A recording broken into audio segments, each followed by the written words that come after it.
hindi ko ka-clear talaga lahat kung ano ba yung ibig sabihin lahat ng mga kuan nila. Yung pinagsasabi nila dyan, yung salita na, alam mo, pero continue lang po na pagpunta dito. Kasi hindi naman yan kasi dumaan tayo na yung naging tao tayo na simple na kilala din Panginoon, pero tawag nito, yung hindi, yung strong yung faith mo sa Kanya. Kilala mo siya, ganun lang. Pero continue na nandito ako, nandito hanggang ngayon. Natututo at natututo po talaga ako. And hindi ko yun namamalayan na nakikita na pala din yun sa pamilya ko, lalo na sa Pilipinas. At lalo na yung na-amaze ako pag sinabi ni Mama na paano tawag nito, Lord, may nagsabi sa akin, Madrid ka na daw. Wait naman ako dito. Kasi nakikita nila pala sa post ko na naka-all white ako. Tapos sabi ko, hindi naman yun ganun ma. Kasi si Mama, alam niya na nandito ako. Pero hindi niya alam lahat kung ano yung ginagawa ko dito.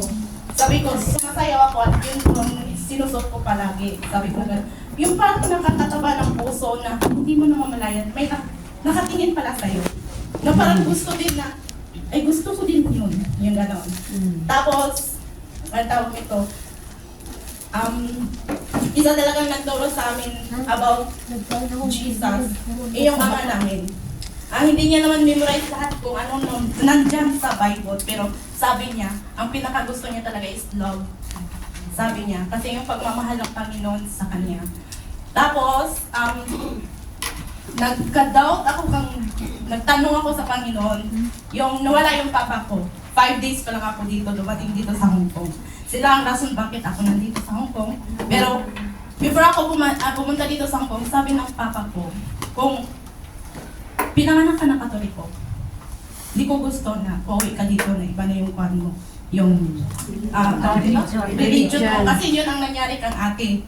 Kasi yun lang yung nakilala niya na baptist ang nagdala sa kanya. Kaya tinatak ko yun sa sarili ko na maghahanap talaga ako ng simbahan dito. Pero 2014, nakauwi kasi ako nung namatay siya. Maraming salamat sa Panginoon dahil yung amo ko ay binigyan ako ng 25 days yata yun. Talagang sabi ko ayoko nang bumalik dito kasi super sakit na. Siya isa yung dahilan kung bakit ako nandito. Pero ang lakas ng mama ko kasi yung mama ko ang nagsabi, paano tayo kung hindi ka babalik dito? Bumalik ako dito na nagtatanong ako sa Panginoon, bakit ako lang ang parang magtataguyod sa pamilya namin? Ay, pangalawa lang naman ako. Tapos,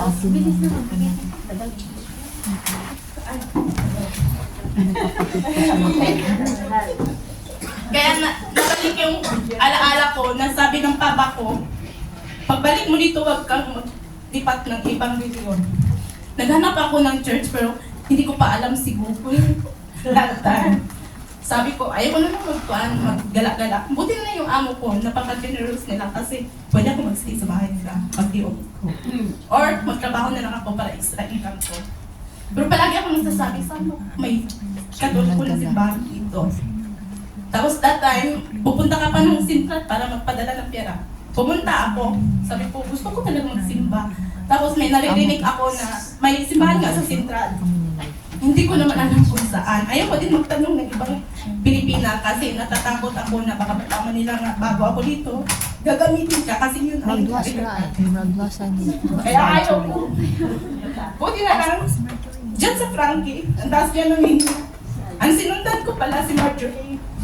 Tapos yung isang steward na si Steward May, wala na siya ngayon kasi kata siya na tawag nito, na for good na siya.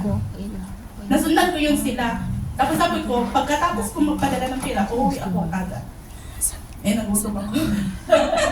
Nagutom ako, kaya pumunta ako dyan sa, marami dyan Filipino store, di ba?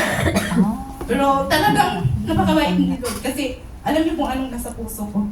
May dalawang babae, sila pala yung si Marjorie at si Stewart May na kinakausap yung isang babae na gusto niyo na isama dito. Tapos ang dami niyang rason. Ako ay nakikinig lang. Sabi ko, ba't hindi ako tinatanong? Ba't di ako tinatanong? Pero nagtataka ako kung Katoliko ba talaga sila? Kasi hindi, tawag nito, wala kang masyadong makikita Katoliko na ganyan. Na, sis, gusto mo bang ganyan? Parang nagdudulo ako, pero sabi ko, ang lakas ng kama ng titip ko, sabi ko, sis, Katoliko ba yung simbahan mo? Kung Katoliko, ako na isama mo. Malapit lang ba yan? Sabi niya, dito lang. Wow, malapit lang pala sa amin. Sumama ako dito. Ito yung first time ko pagdating dito sa TLF. Sabi ko, parang hindi ko Katoliko. Kasi nagpe-prestan mo sila. Natapos, may siyang galalala yung gano'n. Sabi ko, ano ba to? Katoliko ba talaga to? Tapos nakita ko yung simbahan. Para naman tong school. Sabi ko gano'n, school pala talaga. Hindi ako nagbabasa dahil gusto ko lang talagang sumama. Tapos sabi ko sa yun, March 8 yun nangyari. Tapos, sabi ko, ayaw ko nang bumalik. Nakakatakot ang mga tao kasi hindi naman talaga ganito yung mga Katoliko sa Pilipinas eh. O sabi ko, kaya pagkatapos doon, nagtrabaho ako. Iwan ko naramdaman ko ulit na pumunta dito. Yung pagpunta ko dito is, pagbalik ko dito, April 5 na, may gatherings yung lahat ng TLF. Parang parang dami pala nila, parang saya-saya pala. Kaya, yung pagbalik ko dito, continue na yung tawag nito sa pag-aatin ko dito. At napapasalamat, talagang powerful ang tawag nito, yung words ng Panginoon. Dahil doon ko na nakikilala yung, alam mo yung mga verses, na kukuha ka ng verses, tapos ibibigyan nila sa iyo. Ay panghawakan nyo lang yun. Kasi ako, for 10 years na sinabi ko sa sarili ko, Lord, gusto kong ipabalik si ate ko dito sa Hong Kong. Kasi gusto ko din, kung gaano ako kasaya dito sa Hong Kong, lalo na sa TLF, gusto ko din, Lord, na ibalik, na makilala ni ate ang Panginoon ulit. Dahil sa nangyari sa buhay niya.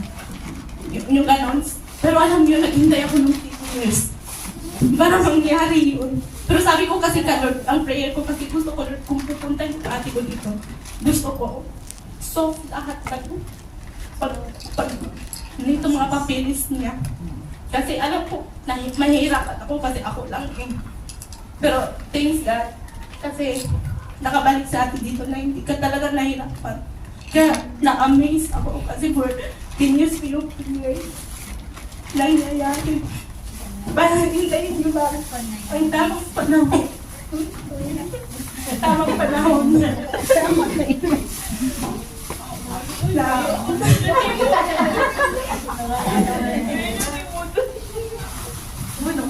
at ngayon naman, yung nandito na naman yung ate ko.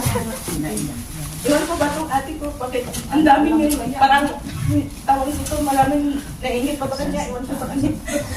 Alam mo yung ang sarap-sarap ng feelings na hindi ka na kailangan pumunta ng iba para pag-uusapan mo yung problema mo. Nandiyan na siya. Alam mo yung sabi ko sa kanya na, okay, maaga ako today. Tapos biglang nag-usap kami ni ate, parang ayaw namin iputo. Dahil ang sarap-sarap balik-balikan yung nakaraan namin na talagang ang hirap-hirap kasi maaga na nawala yung ama namin. Pero ngayon, nakikita namin na nagpa-progress na yung buhay namin. At malaki yung pasasalamat ko sa TLF dahil magumatik pa lang dapat. kung wala ako dito, hindi may mga tao na ginamit si Lord dito sa TLF na para pagkatiwalaan ko pa si Lord sa lahat na nangyayari sa buhay ko. Kasi nagtatanong ako noon, bakit namatay ng papa ko nag gusto ko siyang buhayin. Iwan ko lang naalala kami sa Iwaldari. Sabi niya sa akin, sis, bakit ka mabubuhay sa patay? Mabubuhay ka kung sino yung mga tao na nandyan pa sa'yo. Alam mo yung sabi ko, ano man yan natin intindihan ng sarili ko? Sabi ko gano'n, pero alam yung mga sister, yung dumating yung panahon, tapos sabi ko, dahil sa kanya, parang namulat yung sarili ko na, oo nga pala, may mama pa ako. May kapatid pa din ako, sabi ko gano'n. Tapos about naman sa pamilya, na yung alam mo yung bigay ka na ng bigay, parang nauubos ka na. Napapasalamat din ako kay Steward Susan dahil siya isa din na nagsasabi sa iyo na ikaw ang may alam Kaya kailangan turuan mo din yung pamilya mo. And about naman sa employer ko, na sabi ko parang nakakuha na ako sa employer ko, this is buntag naman sabi niya sa akin mo. Dahil baka ikaw may problema sa sarili mo. Grabe na ito. Sabi mo gano'n. Pero alam nyo, huwag niyong samain yung mga sinasabi nila. Kung hindi, iisipin nyo na ilang ulit. Kasi tama pala yung talaga may problema sa sarili ko. Kasi naghahanap ako na yung kinukumpara ko palagi yung sarili ko sa iba.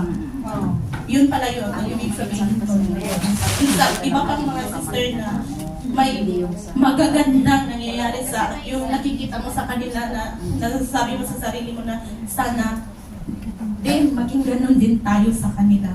Na alam mo yung may inspire tayo sa kanila. At lalo na po yung ugali natin na madali tayo nasasaktan sa mga masakit na salita. Na alam naman natin na hindi naman totally na sa'yo yun eh. Pero huwag kayong tawag dito mag-stop na pumunta dito.